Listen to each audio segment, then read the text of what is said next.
안녕하세요. 저는 올해 30대 중반이 된 남자입니다. 주변 사람들에게는 말하기가 너무 창피하고 민망스러워서 익명의 힘을 빌려 많은 분들께 제 얘기를 들려드리고 싶습니다. 농담 삼아 듣지 마시고 가능하다면 부디 힘이 되는 좋은 말씀 한마디씩 해주시면 감사하겠습니다. 우선 제 와이프에 대해서 얘기를 해드리겠습니다. 연애 시절부터 느꼈지만 정말 여자가 맞나 싶을 정도로 남자를 많이 밝히는 그런 스타일이었습니다. 하지만 그때는 콩깍지도 씌었을 뿐더러 결혼하고 애 낳으면 생각도 성격도 많이 달라질 거라 생각했었죠. 아무튼 와이프는 연애 시절부터 남자가 지나가면 눈이 돌아간다던지 휴대폰 안에는 연예인들의 건강미 넘치는 그런 사진들도 가득하더군요. 심지어 차마 남자들조차 보지 않을 법한 그런 영상들도 있는 걸 보고 깜짝 놀랐죠. 하지만 뭐 다 큰 어른이고 충분히 그런 걸 볼 수 있다고 생각했습니다. 하지만 문제는 연애 시절부터 발인기가 다분했었던 것 같습니다. 전 남자친구랑 연락하다가 걸린 것도 몇 번 됐었고 친구들끼리 술 마시고 헌팅해서 알게 된 남자랑 연락을 주고받다 걸린 적도 있습니다. 하지만 관계까지 가진 건 아닌 걸로 알고 있어서 참고 만났던 거죠. 지금 생각해보면 그때 당시에도 술 마시고 연락 두절이 된 게 몇 번 있는데 전 항상 사고를 치지 않은 것 같아서 넘겼는데 그 진실도 이제는 알 수가 없을 것 같네요. 사실 대부분의 남성분들은 잘 아실 겁니다. 제 와이프는 모든 남자들이 뒤돌아 볼 만큼 인기가 많았습니다. 하지만 결혼한 지도 3년이라는 시간이 지나다 보니 연애 때만큼 그렇게 확 땡기지 않더군요. 그래도 와이프가 너무 밝히는 스타일이다 보니 일주일에 3번 이상 의무적으로 와이프와 좋은 시간을 보냈었습니다. 저희 부부에게는 아내의 욕구가 강하다는 거 말고 정말 서로 아무 문제 없는 그냥 평범한 대한민국의 30대 초반의 앞날을 생각하며 열심히 살아가는 부부였습니다. 그렇게 저희는 평범하게 잘 지내다 제가 장기 출장을 가게 되었습니다. 한 반년 정도를 지방으로 가게 됐던 거죠. 가기 전부터 와이프는 난리가 났습니다. 자신도 회사를 그만두고 떠나갈까라고 물어보며 6개월 동안 혼자서 지내면 외로워서 미쳐버릴지도 모른다더군요. 참으로 답답한 소리를 하는 아내가 황당했죠. 일을 그만두면 직장이 바로 구해지지도 않을 뿐더러 저희가 신혼부부도 아니고 6개월을 못 기다려서 일까지 그만두고 따라온다니 저는 많이 당황스러웠죠. 그래서 굳이 혼자 있어서 외로운 거면 친정에라도 가 있으라고 했습니다. 길다면 길고 짧다면 짧은 시간이지만 와이프는 계속해서 직장까지 그만두고 따라가겠다고 아주 성화를 부렸습니다. 그때까지만 해도 6개월 동안 자주 보면 되겠지 무슨 문제라도 생기겠어 라는 마음으로 저는 너무 안일하게 생각했었습니다. 아니 어찌 보면 제 와이프의 실상을 알게 되어서 다행이라면 다행이겠네요. 처음에는 와이프가 참으로 지극정성이었습니다. 제가 출장을 간 곳이 차로 왕복 6시간이 넘게 걸리는 곳인데 한 달 동안은 거의 매주 제 숙소로 찾아오더군요. 남자 혼자 살면 밥 굶는다고 밥이며 반찬이며 아주 바리바리 두 손 가득 싸들어서요. 그때까지만 해도 저는 와이프를 너무 잘 얻었구나 싶었습니다. 신혼도 아니고 결혼한 지도 벌써 3년이 훌쩍 넘었는데 남편이 출장 갔다고 이렇게 챙겨주는 여자가 이 세상에 어디 또 있겠습니까? 그때까지만 해도 정말 저희에게는 아무런 문제가 없었죠. 그런데 대략 한 달쯤 지났을 무렵입니다. 그렇게 지극정성이던 와이프가 전화도 잘 받지 않고 콕배기도 안 비추더군요. 사실 섭섭하기도 했지만 와이프가 집에서 노는 사람도 아니고 본인도 직장을 다니는 사람이니까 피곤해서 그런가 보다 생각했죠. 반년이라는 시간은 금방 지나갔고 저는 지방 출장을 모두 마치고 다시 서울로 복귀를 했습니다. 와이프는 집에 온 저를 보자마자 고생했다며 보고 싶은 곳 참느라 죽는 줄 알았다면서 달려오더군요.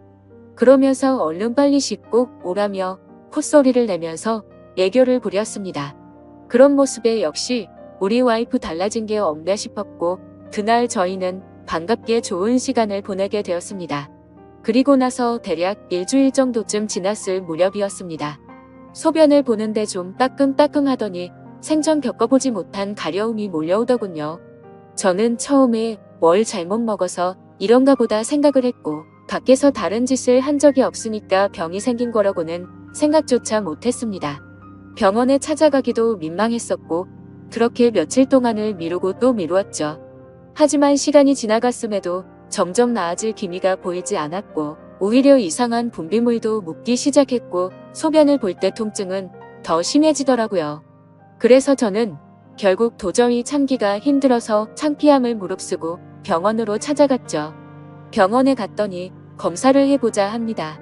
의사 선생님은 분비물이 묻고 소변 볼 때 통증이 있고 가렵냐고 묻더라고요. 이게 딱 봤을 때는 인질이라는 병과 증상이 되게 비슷하다고 했고 최근에 관계를 가진 적이 있는지 물었습니다. 그래서 저는 관계는 와이프 말고는 따로 없다고 대답을 했죠. 의사는 저에게 정확한 원인을 알기 위해서 정밀 검사를 받아보라고 권하더군요. 그때까지만 해도 이 의사 놈이 환자 가지고 장사하는구나 싶었습니다. 근데 그때 당시에는 빨리 치료를 받고 싶을 뿐 다른 생각은 할 겨를도 없었습니다. 그렇게 저는 검사를 받았고 결과를 보고 난 뒤 정말 제 눈을 의심했습니다. 임실에 헤르페스에 곤지름까지 생겼더라고요. 곤지름은 아직 잠복기라서 딱히 증상이 나타나지는 않았는데 검사를 해보니 균이 나온다고 하더라고요. 저는 거기서도 순진하게 의사에게 물었죠. 제가 최근에 사우나에 다녀온 적이 있는데 사우나에서 울는 거냐고 했습니다. 저는 정말 와이프 말고 관계를 가진 적이 없는데 라며 이것저것 물어보았죠. 의사는 단호하게 대답을 해주더라고요.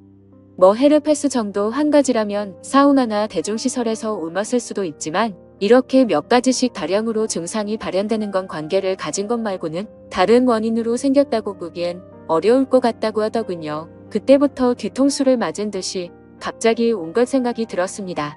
그러면 제가 와이프에게 옮았다는 거냐고 물어봤죠. 의사는 아내분과 잘 이야기를 해보라고 했고 아내분도 같이 치료를 받으셔야 할 거라고 했습니다. 그 얘기를 듣고 병원을 나서는데 갑자기 뒷골이 땡기면서 피가 쏠리는 느낌이 들었죠. 일단 저는 증거라도 있어야겠다는 생각으로 아내의 차로 가서 블랙박스를 켜봤습니다. 정말 하나하나 영상을 다 켜보면서 확인을 해보는데 기겁을 했습니다. 왜냐하면 영상 속에서 들리는 남자의 목소리가 한 명이 아니더라고요. 누가 듣더라도 그 남자들마다 평범한 대화를 하는 게 아니고 사랑을 나누는 소리가 들리는데 눈앞이 깜깜해졌습니다. 그동안 그렇게 믿었고 서로를 의지했던 와이프가 제가 모르는 사이에 다른 남자들과 이렇게 해프게 하고 다녔다는 게 믿기지가 않았습니다. 영상 날짜를 보니 아내가 제게 연락이 뜸해졌던 시기와도 맞물리더군요. 제가 출장을 간 지 한 달 뒤 정도에 어떤 남자와 대화를 하는데 대화 내용만 보면 술을 마셨는지 대리기사의 목소리도 들렸습니다. 그런데 다른 사람이 있는데 아랑곳하지 않고 역겨운 말을 하더군요. 남편이 출장을 가서 없으니까 잠시 쉬다가도 괜찮다고 하는데 너무 충격적이었습니다. 평소에 다른 사람의 시선도 신경 쓰는 다소곳한 모습이 있던 사람이었고 관계를 가질 때조차도 많이 밝히기는 해도 선을 넘지 않았는데 너무 다른 사람 같았습니다. 저는 그 길로 블랙박스 메모리칩을 빼들고서 집으로 달려갔습니다. 집에 도착한 저는 곧장 와이프를 불렀죠. 너 지금 내가 어디 갔다 온 줄 아냐고 했고 비뇨기과 갔다 왔는데 너 도대체 나 없을 때 먼지거리를 하고 다녔냐고 소리를 질렀습니다. 제가 막 소리를 지르면서 화를 내니까 와이프는 덜덜 떨며 무슨 소리냐고 자신이 무슨 짓을 했다고 이러냐고 변명을 하더군요. 그래서 다시 물었습니다. 아무 일도 없는데 갑자기 내 몸에 임질의 헤르페스에 거기다 곤지름까지 생기냐고 했고 나는 너 말고 다른 여자와 보낸 적이 없는데 그럼 이 병은 갑자기 하늘에서 뚝 떨어진 거냐고 했습니다. 내가 1년을 자리를 비운 것도 아니고 고작 6개월 비웠을 뿐인데 그새를 못 참고 딴 놈이랑 붙어먹었냐고 말했고 거짓말할 생각은 하지 말라며 블랙박스 메모리칩을 내려놨습니다. 지금부터 거짓말할 생각 하지 말고 솔직히 말하라고 더 크게 소리를 질렀습니다. 제가 너무 흥분을 했고 증거자료까지 내밀면서 몰아붙이다 보니까 그제서야 와이프는 사실대로 실토하더군요. 아주 여기저기 다 정차하는 버스가 따로 없더군요. 처음에 너무 외로워서 그랬답니다. 회식을 하게 되었고 술에 취해서 결국 실수가 시작되었답니다. 평소부터 자신에게 잘 대해주던 직장 후배인데 같은 방향으로 가는 김에 차에 같이 타게 되었답니다. 근데 술에 너무 취해서 자신도 모르게 많이 외로웠답니다. 그래서 그냥 단순히 술을 한 잔만 더 하고 싶은 생각에 집으로 불러들였고 술을 더 마시다 실수를 해버렸다고 하더군요. 제게는 너무나 소중했던 제 보금자리에서 다른 남자놈이랑 놀아나다니 정말 너무 화가 났고 역겨웠습니다. 그런데 이건 시작에 불과하더군요. 그날 이후로 고삐 풀린 망아지처럼 지냈더군요. 어차피 실수를 시작했고 죄책감에 오히려 더 막 나가게 됐답니다. 근데 참 이해가 안 가지 않나요? 상식적으로 실수를 했다면 더 자숙해야 하는데 오히려 더 이따위 짓을 했다는 걸 보면 언젠가는 이딴 짓을 하고 살았을 사람이란 걸 느꼈습니다. 같이 사고를 쳤던 남자들도 다양해서 참 대단하더군요.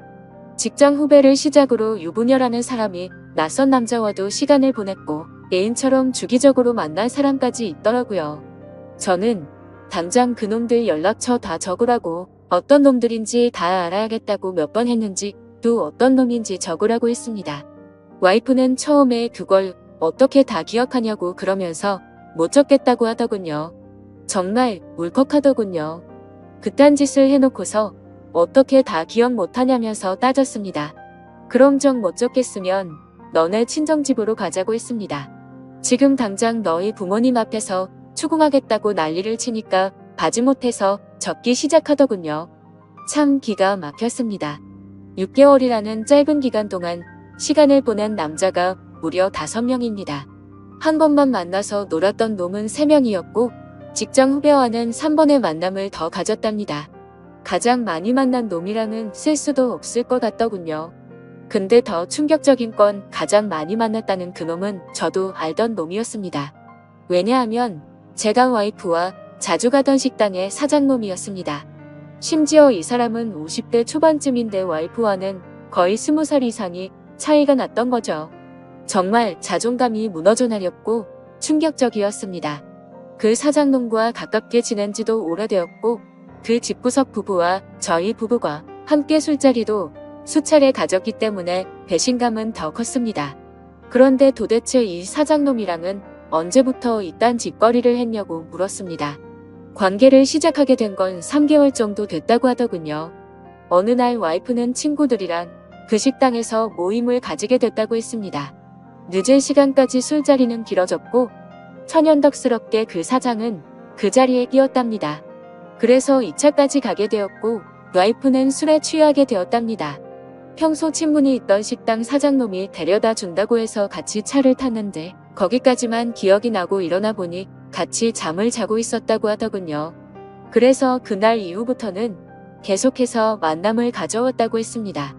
아마도 이 인간이 없었더라면 더 많고 다양한 남자를 만났겠구나 싶었고 믿고 지낸 지도 오래된 사장놈에 대한 배신감은 이루 말할 수가 없었습니다. 그 사장놈은 저와는 나이차가 많이 났지만 많이 믿고 의지했던 사이였습니다. 와이프와 만나기 전부터도 친분을 가져왔었고 오죽하면 힘든 시기에는 제가 대출까지 받아가면서 도움을 줬던 사람입니다. 근데 그런 은인에게 이따위 짓을 하는 게 인간이 맞나요?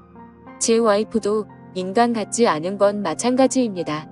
하룻밤을 비롯해 5명의 남자들과 만남을 가지고 그것도 모자라서 남편의 지인과 바람까지 피다니 그것도 20살이 넘게 나이도 많고 자식까지 가진 유부남과 말이죠. 충격에 충격이 이어지다 보니 도대체 어디서부터 어떻게 화를 내야 할지 감조차 오지 않더라고요. 그래서 일단 저는 당장 휴대폰 잠금을 풀라고 했고 카톡을 열어서 메시지 내용을 봤습니다. 그동안의 메시지 내용은 지웠는지 오늘 날짜로 읽지 않은 메시지가 하나 와 있더군요. 이제 민철이가 출장 갔다 왔으니까 못 보는 거냐는 둥 앞으로 조심하면 되니까 우리 변하지 말자는 둥 몇 개운 대화가 와 있더군요.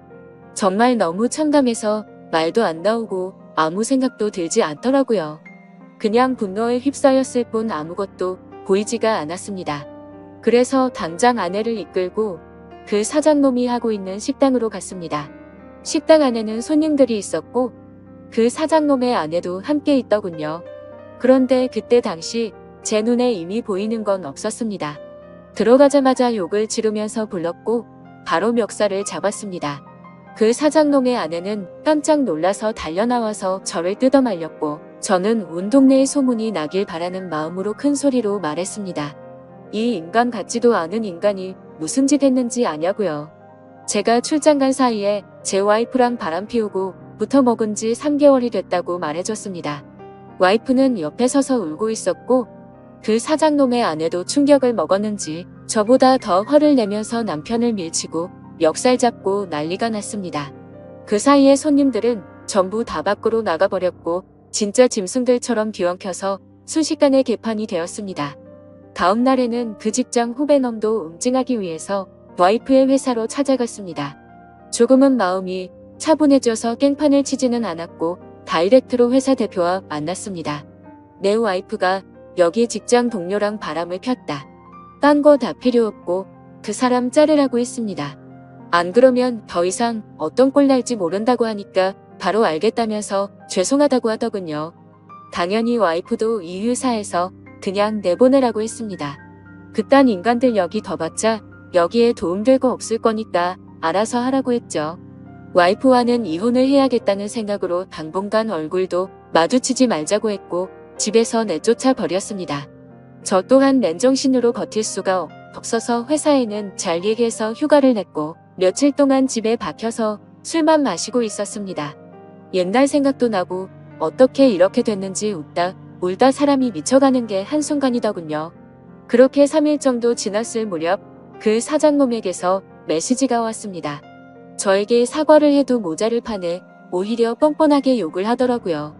조용히 일 처리를 하면 되지 굳이 그렇게까지 해야 했냐면서요.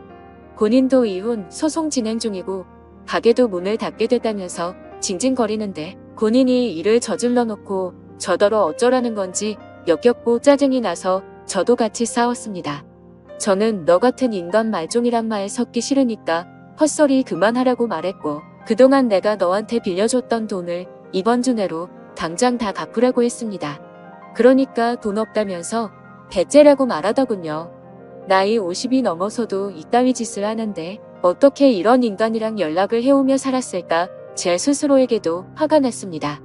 그때부터 이 인간 같지도 않은 놈이 저를 약올리기 위해서 비아냥거리기 시작하더군요. 제 와이프가 이렇게 해줬다 저렇게 해줬다부터 시작해서 또다시 저는 충격적인 얘기를 듣게 되었습니다. 참 파고 또 파도 끝이 없었네요.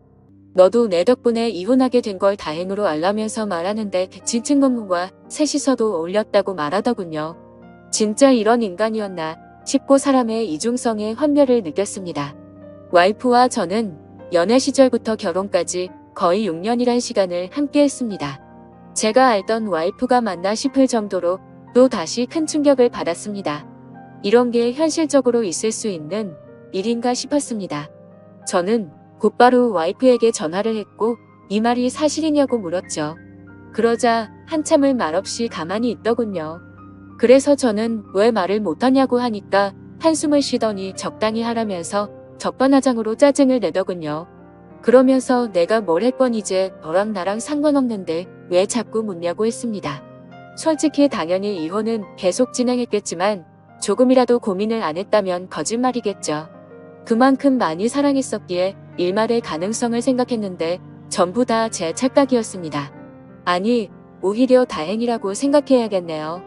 마지막까지 제대로 된 실체를 보여줘서 미련 없이 끝낼 수 있겠구나 싶었으니깐요.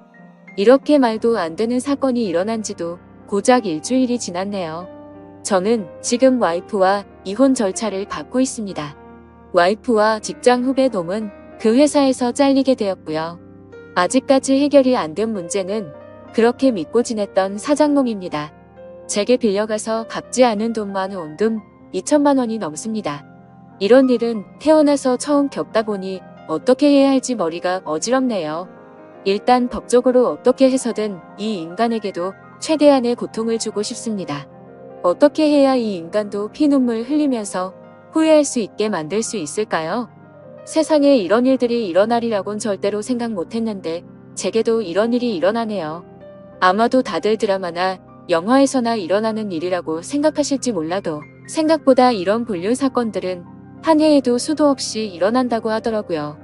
다른 사람 그리고 어떻게 해야 그 사장놈을 응징할 수 있을까요? 비열하게 비웃고 조롱하는 그 사장놈을 절실하게 응징하고 싶습니다. 제발 좀 방법이 있다면 알려주세요. 감사합니다.